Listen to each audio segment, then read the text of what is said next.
Hey everybody, it's Vince with Versatop Support Systems. This is another edition of Pipe and Drape 2.0. I've got something new to show you today, and I'm super excited about it. It is a redesign of the telescoping upright. We have taken this lock collar that everybody's familiar with. This uses bearings and a ring, and it locks the collar in. Created a lot of blisters in the past.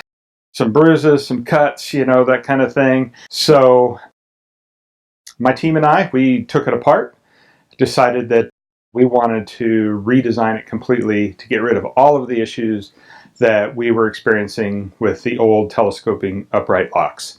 It works much the same way as the bearing lock, so I can lift it up just like that and it locks in automatically. So I don't really have to do anything differently than what I would do with the old style. But let's take a look at some features that are going to solve a lot of the problems that we talked about earlier. First, we got rid of that flare. So there's just a tiny little gap in there that no matter what you do, if I'm guiding this down, it won't grab my hand. It won't grab my skin. It won't give me a blood blister. So we've gotten rid of that, made this a nice rounded top on here so there's no sharp edges or anything like that. The next thing we did was we got rid of that bearing lock and the ring that goes with it. So now there's a single button. So when I lift this up, I want to lower it down, all I got to do is hit that single button and it releases. Now I can grip this hand however I want, and as long as I can hit that button, I can lower the tube.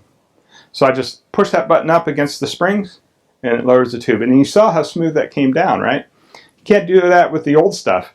If I had released the lock on the old stuff, it's coming down with no resistance. It is just falling like it's falling off the side of a cliff.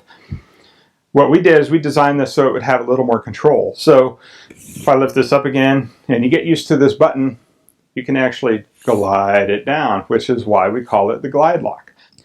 The other thing that we solved is, well, it doesn't create any divots or any destructive marks on the tube itself. So no matter how hard I pull down on it or what I do to it, it won't leave a mark. So this is a non-marring lock. So those are three things that we solved right out of the gate. The big one, how do we keep it from coming out when you're carrying them? Well, we did it. So with this new lock design, we've built into it a small friction component. So it will hold the tube in there. So now, yeah, I can carry 5 or 6 of these, move them across the ballroom, and they're not going to fly out at us. So now we're going to reset a little bit. I'm going to show you all the different versions. And we're going to talk about how they work with this small setup behind us.